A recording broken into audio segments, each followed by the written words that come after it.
Mary Poppins. Ela arrumava a Mas cama então, aí cantando. voltando ao Anderson, então você... Então, aí eu fiz 5. Aqui em Petrópolis. Eu vim para Petrópolis, passei uns dias no período do Natal. Falei, vou fazer aqui. Eu tive essa encomenda, vou começar aqui. Quais que eu vou escolher? E aí comecei aqui, fiz grande esboço, um grande borrão de 5 contos. E quando eu cheguei, que eu fui para o Rio e fui fazer a revisão, eu fui ficando empolgada. Daí liguei para a editora, falei, olha, tem 5 aqui quase prontos. Quer mais? Ela manda 7. Pô, que legal. Aí eu tô no 7º, tô terminando o 7º, que é a Sereiazinha, Cereza. que é sem dúvida o mais complexo. Eu fiz Patinho Feio também, fiz A Princesa e o Grão de Ervilha, que disparado é um dos contos da minha vida.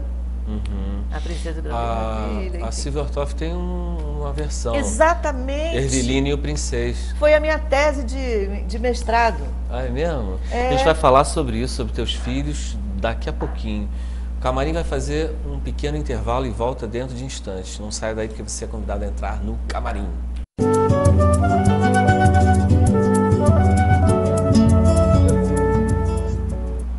E você está no Camarim, que conversa com Cristina Vilaça. Cristina, vamos falar dos seus filhos... Filhos de papel. Filhos de papel. Então, primeiro foi o Gato Mia. Gato Mia. Esse foi na editora Rocco. Fala do Gato Mia. O Gato Mia é um gato sapeca, que faz uma bobagem, que é sair do balaio. Na verdade, é poesia. E eu fiz um poema baseado nos desenhos do Fernando Torelli. O Fernando é filho de uma amiga de escola. Ele tinha 16 anos na época e desenha muito, agora tem 30 e tantos. E desenha muito bem. Tá vendo aqui? Tô. Esses desenhos. Eu falei, vou fazer uma história aqui. Aí fiz um poema. Foi a partir dos desenhos? Foi a partir dos desenhos. Aí depois volta para ele, né? O poema volta para ele e daí sim ele ilustra. E a gente não sabia o que fazer. Aí eu fiz um monte de cópias. Foi na época que o Xerox colorido era caro, muito caro. Então a gente fez várias bonecas e bati de porta em porta. Aí, e prendia o meu cartão com o meu endereço, enfim, com clips, numa das páginas, sei lá. Eu sei que foi parar na editora Rocco e desviou o endereço. E olha que coisa, a editora levou um tempo para me achar. Até que ela viu que eu tinha ido num congresso de poesia no Rio Grande do Sul, entrou em contato lá para o Rio Grande do Sul e me mandaram... Jornadas de literatura? Espaço Fundo, Era de não? poesia, não. Congresso Internacional de Poesia de Bento Gonçalves. E aí ela mandou uma carta, querendo saber se eu era a autora, porque ela tinha perdido o contato, enfim. E aí mais não sei quantos anos até sair o livro nesse formato. Legal. Eu fiquei muito contente com esse livro. Muito tudo, bacana. Contente de tudo. Bacana Esse verniz que eles colocam, essa arte textura. gráfica dele. Eu acho ele Alto relevo. primogênito. Um verniz. Esse foi o primeiro. Um sonho que virou realidade. O que mais temos aí? Vou deixar... esse não pode. Não? Esse não pode. Esse aqui, ó, depois... Eu acho que eu vou levar para casa depois. Esse depois, aí a gente não sabe quem que a gente gosta mais. É Viva Eu, Viva Tu, Viva o Rabo do Tatu. Ilustrado pela Graça Lima. Aí foi uma graça, né? Eu recebi uma graça. E foi uma bela de uma parceria. Esse livro entrou em programas do governo, entrou no Itaú Cultural. Ele arrasou. Tanto que meu próximo, que sai esse mês, é com a Graça Lima também, de novo. A história do rapaz que casou com a Sapa, que vem aí. Já vi as ilustrações, estão lindas igualmente. Muito legais. É uma grande artista, professora. A ilustração no livro infantil é... Eu nem me 50%, né? Botar um percentual. Nossa senhora, é muito. É conjunto, com certeza. É uma parceria, assim, né? Normalmente Deveria ser letra e música? deveria, né? No livro Eu infantil. sempre falo isso, mas não acontece porque a máquina é diferente. Sei. Se um dia você me chama, vamos compor, ou eu tenho um poema, ou você tem uma melodia, e aí a gente vai ficar no telefone, no Skype, ou vamos nos encontrar para ver se é isso, não é isso. Aham. Mas é diferente a máquina editorial. A editora, a pessoa, o editor, ele tem que ser muito sagaz e estar muito afinado com o escritor, porque ele vai saber essa história tem a ver com aquele artista gráfico, plástico. Ele vai ter a sensibilidade de casar. Sim. Claro que muitas vezes ela manda, a minha editora, que temos uma afinidade muito grande, manda várias opções. Aí a gente confabula, né? Às vezes eu quero fulano, mas fulano está não sei aonde fazendo, está ganhando prêmio, está ganhando Oscar. A Graça, por exemplo, ela tem uma agenda Graça muito Lima, cheia. Então a gente espera e faz, porque vale a pena. Isso se ela gostar da história, também tem isso. O ilustrador tem que se sentir autor também. Sim. O que mais tem aí? Aí a gente tem o Família Alegria. Eu amo todos, né? Família Alegria. Eu queria falar com as crianças, conversar. Por que tem gente que não tem moradia? Se todo mundo tem, por que tem uns que não tem? E como é que a gente vai falar sobre morador de rua com criança? É muito difícil. Aí eu fiquei bestuntando lá. Eu não tenho nenhuma resposta. Por que tem criança que não tem casa? Né? Tem várias respostas. E as crianças, quando eu conto, as crianças dão respostas que você não vai acreditar. Tipo? Porque ele não trabalha. Porque ele é abandonado. Porque ele não tem mãe. E uma série de outras, né? Então a conversa vai longe. Aí tem um personagem que não tem casa. Ai, cadê? A casa dele é um vazio. E tem a Paloma, que é uma cigana que vive numa tenda. Então, e aí tem uma outra coisa legal que eu adoro contar. Aí eu fiz uma favela. Eu fiz essa história toda com vocábulos que uma criança de 7 anos possa ler sozinha. Isso aí era a minha meta. Quero falar de casa, mas só com palavras que elas falam, não posso complicar nada. Aí é uma delícia, que nem compor. Igualzinho. Tem que fluir, né? Tem que fluir. Aí eu estava falando de casa, de toca, de oca, de buraco, de ninho. Aí favela, palavra deliciosa, de escrever, inclusive. A criança vai reproduzir aquilo com uma delícia de curvas. Todas as letras são curvilíneas. Aí, conversando com a editora, não, mas essa palavra não é politicamente correta. A gente tem que mudar, vamos mudar. Comunidade não te atende? Caramba. Aí eu fiz. Como? Não estou falando mal de uma editora, não. A gente estava pensando, a gente quer vender o livro. Entende? Não é para ficar numa caixinha, numa redoma. Eu quero ganhar o Brasil com esse livro. Né? A gente tem que também separar o joio do trigo. Eu não quero ser hipócrita. Então vamos lá. Aí eu fiz o gesto do como também é tudo redondo. Né? Dá para fazer, tem um pingo do I. Comunidade. Vamos fazer. Aí saiu, o livro também entrou para programa. E a favela não entrou, a palavra favela? Não entrou. Em nenhum lugar? Aqui agora, nesse momento. Sabe por quê? Eu fui numa favela, que a gente vai, né? O trabalho do escritor não é só escrever, isso aí é mole. Ficar em casa escrevendo é um sonho. Até você publicar, se você publicar, se você ganhar um programa de governo, se você vai ser lido, né? Tem um caminho enorme. Aí meses depois, o livro foi bem sucedido, eu fui visitar uma comunidade na Zona Sul Carioca, San Román. Tem um programa interessantíssimo ali, as crianças fazem aula de capoeira, de dança, né? Tem escola, tem tudo e tem uma biblioteca. Muito bacana. Aí eu fui, toda boba, contando, não sei o quê. E aí, quando eu abro na página, todos, cadê? Todos dizem, olha lá a favela. Todas as crianças. E levantaram para ver, olha lá a favela. Eles não falam comunidade. Não assim, pode, alguns gente. falam, né? Os politicamente corretos. É, gente, aí sei lá. Aí virou história para contar. Entende? E quando você conta, você bota, ó, favela, né? Você fala. Eu falo comunidade.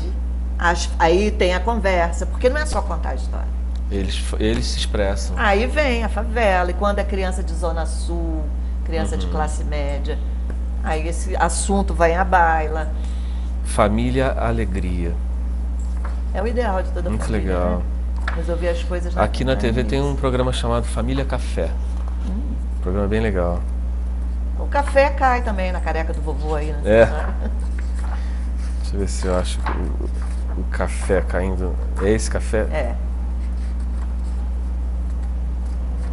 É. Então, o que mais temos aí? Temos aqui. Até chegar no prelo. Temos a professora. A professora que fez o qui pro quo, eu gosto de falar assim. Qui pro quo. Que eu aprendi assim, eu tive. Qui pro quo? É. Eu tive a graça de ter nascido há tempos atrás e ter frequentado a universidade nos anos 70.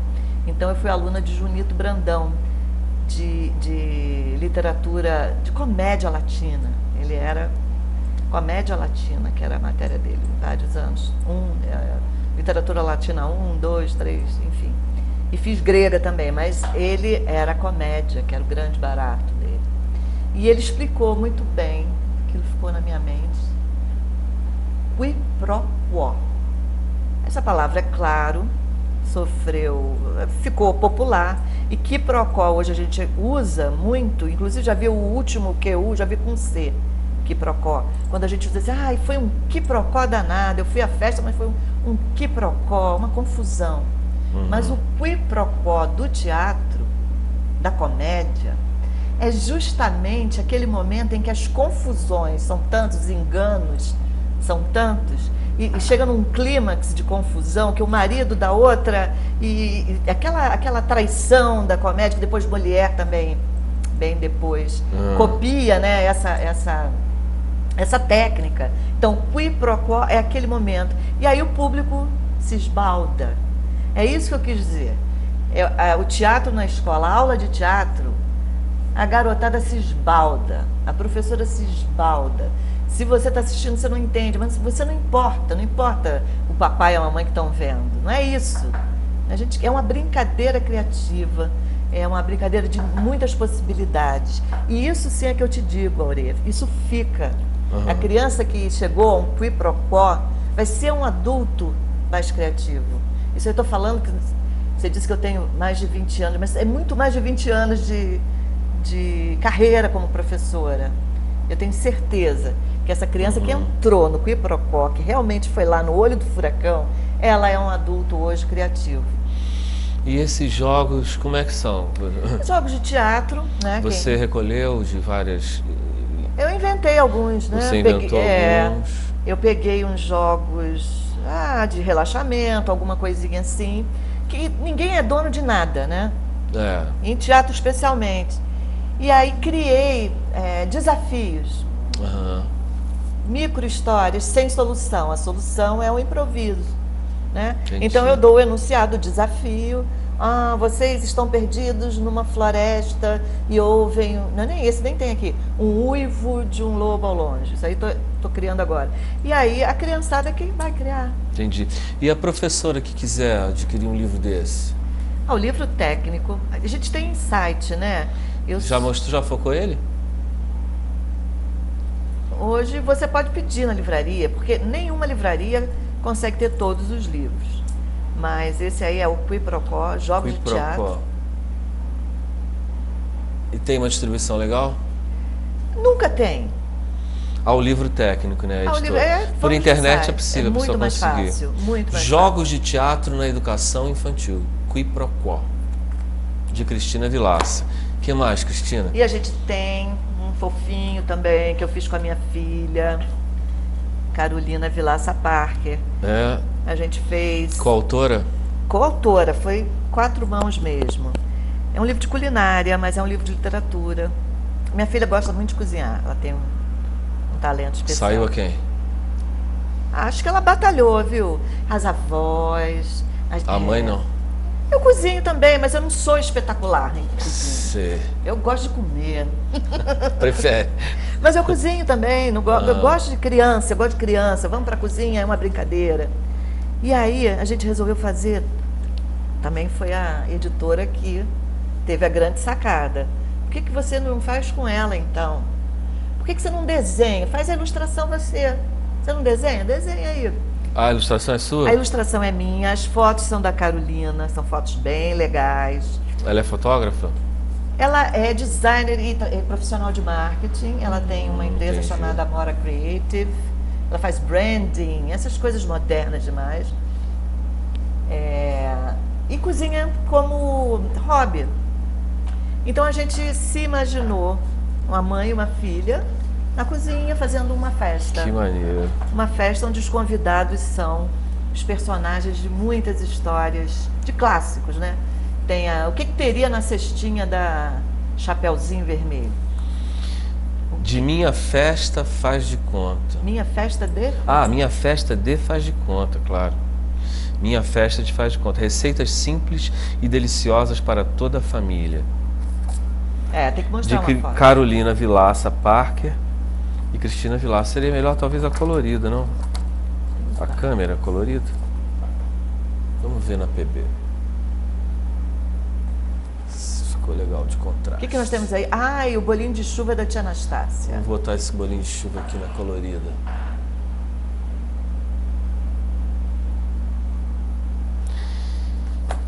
E o que você vai falar de algum livro seu antes de falar do CD? Você vai... Quero que você declame um poema, faça alguma... Eu podia contar o gato também, que é menorzinha. Nós temos 3 minutos para encerrar o programa. Então vai ser rapidinho. Vou fazer. Gato Mia. E não falamos de Silvertoff, né? Pois é, não. Fala desse livro rapidamente do Silvertoff, que está no prelo. Então, esse eu conheci ao longo da carreira alguns autores completamente apaixonados por Silvertoff. Como eu. Foi uma identificação.